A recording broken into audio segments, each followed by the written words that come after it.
أشهد أن لا إله إلا الله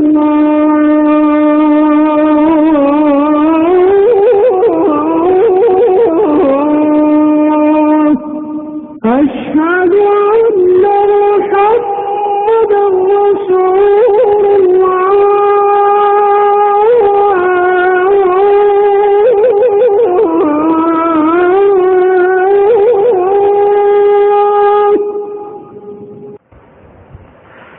இப்பொழுது நாம் உயிர் குறியீடுகளை பார்க்க போகின்றோம். இந்த உயிர் குறியீடுகளை நாம் எதற்காக பயன்படுத்துகிறோம் என்று தெரிந்து கொள்ள வேண்டும். முதலில் பாருங்கள், இந்த வட்டம் போடப்பட்டிருக்கிறது. இந்த வட்டத்தை எழுத்து என்று நினைத்துக் கொள்ளுங்கள். இந்த எழுத்துக்கு மேலே ஒரு கோடு போடப்பட்டிருக்கிறது அல்லவா, வட்டத்திற்கு மேலே, அதற்கு பெயர் ஜபர் என்று பெயர். நாம் அதை உருது மொழியிலே ஜபர் என்றே படித்திருக்கிறோம் தமிழ்நாட்டிலே. ஆனால் அதனுடைய அரபி பெயர் ஃபத்ஹா. ஃபத்ஹா என்பதுதான் அதனுடைய அரபி பெயராகும். ஆனால் நாம் தமிழ்நாட்டிலே பெரும்பாலும் இந்தியாவெங்கும் ஜபர் என்றே அதை நாம் பழகியிருப்போம். ஆனால் அது அரபி அல்ல. எனவே ஃபத்ஹா என்பதை பயன்படுத்துவதுதான் சிறந்தது. ஆக இது ஃபத்ஹா, இந்த குறியீட்டுக்கு பெயர் ஃபத்ஹா. இந்த குறியீடு ஒரு எழுத்துக்கு மேல் வரும் என்றால் அது அ என்கின்ற சத்தத்தை தரும். உதாரணத்திற்கு அலிஃப் மேல் வரும்பொழுது அ, பாவின் மேல் வரும்பொழுது ப, ஜீமின் மேல் வரும்பொழுது ஜ, ஹாவின் மேல் வரும்போது ஹ. ஆக அ என்கின்ற அகர சத்தத்தை வெளிப்படுத்தக்கூடிய குறியீடு தான் இந்த ஃபத்ஹா என்று சொல்லப்படக்கூடிய ஜபர் என்னும் குறியீடு. இந்த குறியீட்டை நாம் படிப்போம் இன்ஷா அல்லாஹ். அடுத்ததாக இந்த வட்டத்திற்கு கீழே ஒரு கோடு போடப்பட்டிருக்கிறது. இப்படிப்பட்ட இந்த குறியீடு, இதற்கு நாம் ஜேர் என்று உருது மொழியில சொல்லுவோம். இதைத்தான் நாமும் படித்திருக்கிறோம். ஆனால் நாம் அடைப்பு குறிக்குள்ளே கொடுத்திருக்கிறோம் கெசரா என்று. அதுதான் அரபி மொழியிலே அதற்கு சொல்லப்படக்கூடிய பெயர். இந்த குறியீட்டின் பெயர் கெசரா. உருது மொழியிலே ஜேர் என்று நாம் பழகி இருக்கிறோம். ஆக இந்த ஜேர் என்பது ஒரு எழுத்தின் கீழ் போடப்படும் என்றால் அதை நாம் ஈரமாக ஆக்கிக் கொள்ள வேண்டும். இ, உதாரணத்திற்கு அலிஃப் கீழே வரும்பொழுது இ, பாவின் கீழே வரும்பொழுது பி, தாவின் கீழே வரும்போது டி, சாவின் கீழே வரும்போது சி, ஜீமின் கீழே வரும்பொழுது ஜி என்று சொல்லுவோம். ஆக இதை நாம் நன்கு புரிந்து கொள்ள வேண்டும். இது ஒரு மிக முக்கியமான ஒரு குறியீடு. ஆக மேலே இருக்கக்கூடியது ஃபத்ஹா எனும் ஜபர் அ என்கின்ற சத்தத்தை வெளிப்படுத்தும் பொழுது இது ஜேர் இ என்கின்ற சத்தத்தை வெளிப்படுத்தக்கூடியதாக அமைந்திருக்கிறது. அதற்கு அடுத்ததாக நாம் பேஷ் என்று படித்திருப்போம். மேலே ஒரு சுழி, ஒரு எழுத்துக்கு மேலே இப்படிப்பட்ட இந்த சுழி குறியீடு போடப்படும் போது அதற்கு நாம் தம்மா என்று அரபி மொழியில சொல்லுகிறோம். ஆக இந்த குறியீடு வரும்பொழுது, உதாரணத்திற்கு அலிஃபுக்கு மேலே அது வந்தால் உ, பாவிற்கு மேலே அது வந்தால் பு, தாவிற்கு மேலே அது வந்தால் து என்று இதை நாம் படிக்க வேண்டும். உகரம். ஆக அகரம், இகரம், உகரம், அ, இ, உ ஆகிய சத்தங்களை இவை வெளிப்படுத்துகின்றன. ஆக இவைதான் அரபி மொழியின் உயிர் குறியீடுகள். இந்த உயிர் குறியீடுகள் இல்லை என்றால் நாம் எந்த எழுத்தையுமே படிக்க முடியாது. உதாரணத்திற்கு அலிஃப் என்று நாம் படிப்போம், அ என்று படிக்க மாட்டோம். ஜீம் என்று படிப்போம். ஜ என்று சொல்ல வேண்டுமானால் அதற்கு உயிர் குறியீடு தேவைப்படுகிறது. இந்த உயிர் குறியீடு போட்டால்தான் அதை நாம் ஜ என்று படிப்போம். இதை போட்டால் ஜி என்று படிப்போம். இதை போட்டால் ஜு என்று படிப்போம். ஆக உயிர் தரக்கூடிய குறியீடாக இருப்பதால் தான் இதை நாம் உயிர் குறியீடு என்று சொல்லுகிறோம். மொழிக்கு உயிர் கொடுக்கக்கூடிய இந்த எழுத்தாக அதை நாம் கருதுகிறோம், உயிர் குறியீடு. அடுத்ததாக சுக்கூன். சுக்கூன் என்று சொன்னால் என்ன என்றால், மேலே சொன்ன அ இ உ போன்ற சத்தங்கள் எல்லாம் எதுவுமே இல்லை, அமைதியாக இருக்கிறது என்று பொருள். சுக்கூன் என்றாலே அமைதி. அதாவது அ இ உ க கி கு ஜ ஜி ஜு என்கின்ற சத்தங்கள் எல்லாம் இதில் வராது. மாறாக இஜ் இவ் என்று இந்த குறியீடு, இந்த சுக்கூன் என்னும் குறி எந்த எழுத்தின் மீது வருகிறதோ அந்த எழுத்து, இந்த சுக்கூன் என்னும் குறியீடு எந்த எழுத்தின் மீது வருகிறதோ அது உயிர் சத்தத்தை எழுந்து விடுகிறது.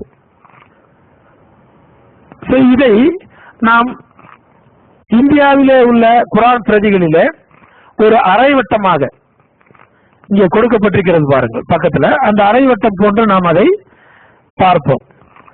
ஆக அரைவட்டம் அல்லது முழுவட்டம் எப்படி இருந்தாலும் கூட அதற்கு பெயர் சுக்கூன் என்று பெயர்.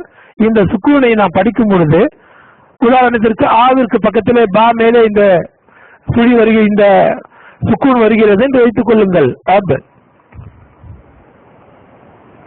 பாவின் மேலே இது வரும்பொழுது என்கின்ற நம்முடைய தமிழிலே மெய்யெழுத்து இருக்கிறது அல்லவா, அந்த மெய்யெழுத்துக்கு இணையானதாக இதை ஏறக்குறைய சொல்லலாம். அடுத்ததாக தமிழில் நம்ம இதை உருது மொழியில கடாதபர் என்று சொல்லுவோம், அதாவது நிற்கக்கூடிய ஜபர். இந்த குறியீடு வரும் பட்சத்தில் அ என்பதை நெடிலாக நாம் படிப்போம். ஆ, உதாரணத்திற்கு ஜி மேல் இந்த குறியீடு போடப்பட்டால் ஜா, பாவின் மேல் போடப்பட்டால் பா. ஆக இந்த குறியீடு இருக்கும் பொழுது அதை நாம் நெடிலாக படிக்க வேண்டும். அதே போல் அடுத்ததாக கடி ஜேர், நிற்கக்கூடிய ஜேர். இந்த ஜேர் வரும்பொழுது இதை நாம் ஜி என்று படிப்போம். அதாவது இ உடைய நெடில் இ என்கின்றோம் அல்லவா தமிழில, அதற்கு இ என்பதனுடைய அடையாளமாக இந்த கீழே போடக்கூடிய இந்த கடி ஜேர் வருகிறது. பயப்படாதீர்கள், இந்த உயிர் குறியீட்டை மீண்டும் நாம் தனித்தனியாகவும் படிப்போம். அடுத்ததாக உல்டா பேஷ் என்று சொல்லப்படக்கூடிய தலைகீழான பேஷ். இந்த பேஷை நாம் தலைகீழாக போடும்போது உல்டா பேஷ் என்று ஆகிவிடுகிறது. இந்த தலைகீழாக பேஷை நாம் போடும் பொழுது இது ஊவினுடைய நெடி வடிவமாகிறது. உகரம் ஊ என்று ஆகிவிடுகிறது. இந்த தலைகீழ் பேஷ் போடும் பொழுது, உல்டா பேஷ் போடும் பொழுது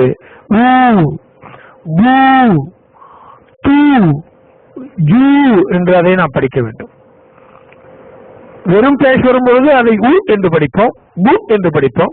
இந்த உல்டா பேஷ் வரும்பொழுது நெடிலாக ஊ பு என்று படிப்போம். அடுத்ததாக மத்து. மத்து என்று சொன்னாலே இழுப்பது. இதை நெடில் வடிவத்தை விட கொஞ்சம் அதிகமாக இழுக்க வேண்டும். உதாரணத்திற்கு நெடில் வடிவம் ஆ என்று வைத்துக் கொள்ளுங்கள். இதை இந்த மாதிரி குறியீடு வரும்பொழுது, இந்த மத்து குறியீடு வரும்பொழுது இன்னும் கொஞ்சம் அதிகமாக இழுக்க வேண்டும். ஆ ப என்று இழுக்க வேண்டும். ஆக கொஞ்சம் அதிகமாக நீட்டுவதற்கு இந்த மத்து என்றாலே இழுத்தல் என்று பொருள். கொஞ்சம் இழுத்து சொல்வதனால் இதற்கு மத்து என்றே பெயரிடப்படுகிறது. அடுத்ததாக ஷத்தா. இது என்ன?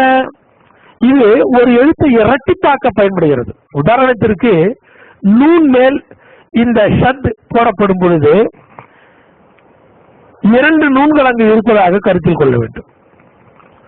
உதாரணத்திற்கு இன்ன அன்ன என்று 2 நூன்கள் இருப்பதை ஒரு நூன் மேல இந்த சத்தை போடுவதன் மூலமாக அங்கு 2 நூன்களுக்குரிய சத்தத்தை நாம் வெளிப்படுத்துவோம்.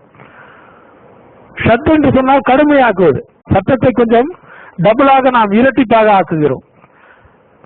ஆக இந்த குறியீட்டை நினைவில் வைத்துக் கொள்ளுங்கள். இது தமிழிலே உள்ள ஒரு சின்ன யாவை போல் இருக்கிறது. அடுத்ததாக தோ பேஷ் தோ ஜபர் என்று சொல்லுவோம். இதை நாம் உருது மொழியில் இப்படித்தான் படித்திருப்போம். எனவே படித்ததை கொண்டே நான் உங்களுக்கு கற்றுத்தருவதனுடைய நோக்கம் என்னவென்றால், ஒரே நாளில் ஓத கற்றுக்கொள்ள வேண்டும் என்பதற்காகத்தான். ஆக இந்த ஃபத்ஹத்தை என்று ஆங்கில அரபியிலே சொல்லப்படக்கூடிய இந்த 2 ஃபத்ஹா, இது எவ்வாறு சொல்லுவது? இந்த 2 ஃபத்ஹா, அதாவது தோ ஜபர் ஒரு எழுத்தின் மேலே போடப்படும் பொழுது அது அன் பன் என்கின்ற சத்தத்தை வெளிப்படுத்துகிறது. அந்த சத்தத்திற்கு பெயர் தன்மீன் என்று சொல்லுவோம். தன்மீன் என்று சொன்னால் நூனுடைய சத்தம். அன் என்று சொல்லும்போது நூனின் சத்தம் வெளிப்படுகிறது. அலிஃபின் மேல் போடும்போது அன். பாவின் மேல் இந்த 2 தோ ஜபர் போடப்படும் பொழுது பன். ஜீமில் மேல் போடப்படும் பொழுது ஜன். ராவின் மேல் இதை போட்டீர்கள் என்றால் ரன் என்று படிக்க வேண்டும். ஆக இந்த தோ ஜபர் தெரிந்து கொள்ள வேண்டிய ஒரு விஷயம். அடுத்ததாக ஒரு குறியீடு இருக்கிறது. இது தோ ஜேர், 2 ஜேர்கள். அதாவது ஒரு ஜேர் இருந்தால் இ என்று படிப்போம். 2 ஜேர் இருந்தால் இன், பின், தின், ஜின் என்று படிப்போம். எந்த எழுத்துக்கு கீழே இது 2 ஜேர்கள் போடப்பட்டிருக்கிறதோ, தோ ஜேர் போடப்பட்டிருக்கிறதோ, அந்த 2 ஜேர்கள் இருக்கும் பொழுது அதை இன், பின், தின் என்று நாம் படிக்க வேண்டும். அடுத்ததாக தம்மா, 2 தம்மாக்கள் போடப்பட்டிருக்கிறது. கவனியுங்கள், இந்த 2 தம்மா, அதாவது 2 பேஷ், தோ பேஷ் என்று நாம் இதை படித்திருப்போம். தோ பேஷ் படிக்கும் பொழுது இதை அரபு நாடுகளிலே உள்ள அச்சுகளில் இங்கே முதலிலே இருக்கக்கூடிய வட்டத்திற்கு மேலே போடப்பட்டிருக்கிறதோ அப்படிதான் இருக்கும். ஆனால் இதை 2 தனித்தனியான பேஷாகவும் நீங்கள் எழுதலாம். இங்கே கொடுக்கப்பட்டிருக்கிறது பாருங்கள். 2 பேஷுகளை தனித்தனியாக ஒன்றுக்கு மேலே இன்னொன்றையும் எழுதலாம், அல்லது ஒன்றுக்கு மேலே தலைகளாக இன்னொன்றையும் எழுதலாம், அல்லது மூன்றாவதாக கொடுக்கப்பட்டிருக்கக்கூடிய ஒரு பேஷை போட்டு லேசாக சுழித்தும் விடலாம். ஆக 3 வடிவங்களும் உன், துன், துன், சுன், ஜுன் என்கின்ற சத்தத்தை கொடுக்கக்கூடியது. ஆக இந்த உயிர்குறியீடுகளை மனத்தில் வைத்துக் கொள்ள வேண்டும். இந்த உயிர்குறியீடுகளை நாம் ஒவ்வொன்றாக இப்பொழுது பார்க்க போகிறோம்.